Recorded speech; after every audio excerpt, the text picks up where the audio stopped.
조선 후기 훌륭한 학자 하면은 빼놓을 수 없는 인물이 있습니다. 동양성곽의 백미로 꼽히는 수원화성을 탄생시킨 정약용입니다. 그가 발명한 거중기는 화성을 건설할 당시에 공사기간을 대폭 단축시킨 것은 물론이려거니와 축조에 동원된 백성들의 일이 한결 수월해지면서 민심을 달래는 데 큰 도움이 되었는데요. 자, 그런데 우리가 익히 알고 있는 실학자 정약용 외에도 그는 여러 분야에 두루두루 능통했던 조선의 레오나르도 다빈치, 문이과를 넘나드는 탁월한 능력의 소유자였는데요. 정약용을 따르는 수많은 수식어, 그의 끊임없는 도전 정신과 열정, 지금 함께 만나보겠습니다. 안녕하세요, 설민석입니다. 조선 후기 정조대왕을 도와서 수많은 업적을 남겼던 다산 정약용, 그의 이야기를 살펴보도록 하겠습니다. 그는 국가 공무원이기도 했지만 건축가이기도 했어요. 또 토지제도 및 중앙정치제도를 개혁하고자 수많은 이론을 제시했던 학자이기도 했고 또 의사이기도 했습니다.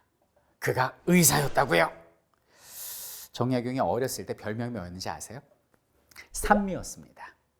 그러니까 천연두로 인해서 이쪽에 눈썹에 흉터가 생겼어요. 그래갖고 오른쪽 눈썹이 이렇게 갈라져서 눈썹이 세 개처럼 보였다. 석삼자에 눈썹미, 그래서 산미 이렇게 불렸대요. 아마 그에게는 큰 컴플렉스가 아니었을까라는 생각이 듭니다. 그런데 끔찍하게도 6남 3녀 중에 6명의 자식을 천연두와 홍역으로 잃게 됩니다. 얼마나 큰 아픔과 위기였겠습니까? 그래서 훗날 그는 다른 사람들은 이런 아픔을 겪게 하지 말아야겠다라는 생각으로 1798년 의학서적을 쓰게 되니 이것이 바로 마과회통이 되겠습니다.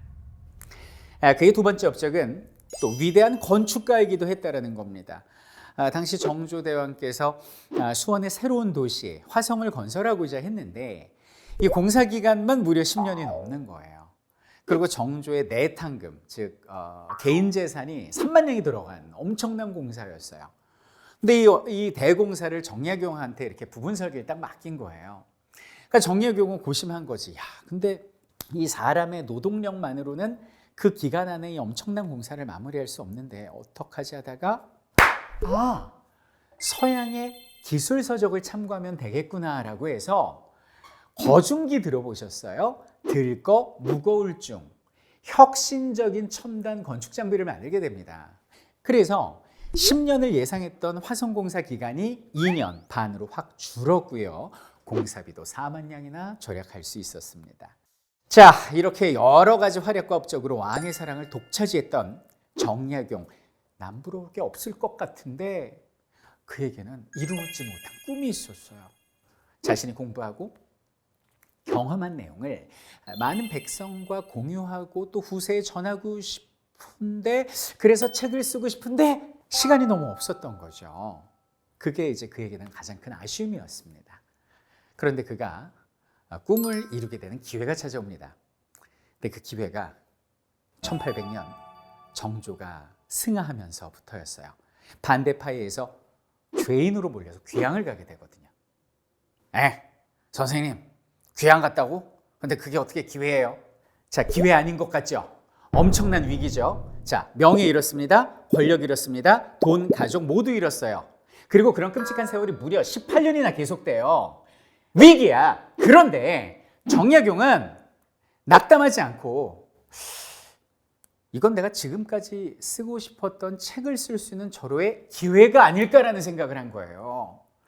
그리고 그 유배 기간 내내 자신의 경험과 많은 지식들을 모아서 글을 쓰게 됩니다. 하늘의 별이 되는 그 순간까지.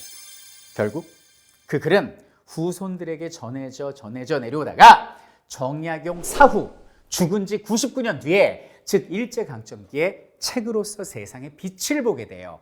이것이 바로 후대 학자들이 정약용의 글을 편찬해서 써낸 여의당전서 500권이 되겠습니다.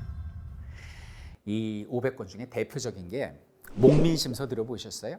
지방관리들이 해야 될 일을 조목조목 정해놓은 책이에요. 그 외에도 나라를 다스리는 제도에 관련된 경세유표, 사람의 목숨을 다루는 형벌을 정리한 흠흠신서, 수많은 종류의 책들, 이 위대한 유산으로 그는 오늘날 우리에게 전해지고 있습니다.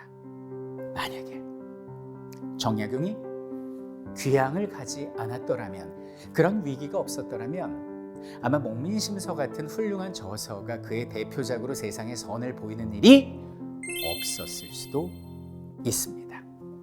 동트기 전 새벽이 가장 어둡다고 하잖아요. 우리가 살아가는데 위기가 찾아오면 그 위기는 반드시 새로운 기회를 달고 온다는 사실, 절망 뒤에는 희망이 기다리고 있다는 사실을 정약용의 삶을 통해 가슴에 담아가면 좋을 것 같습니다.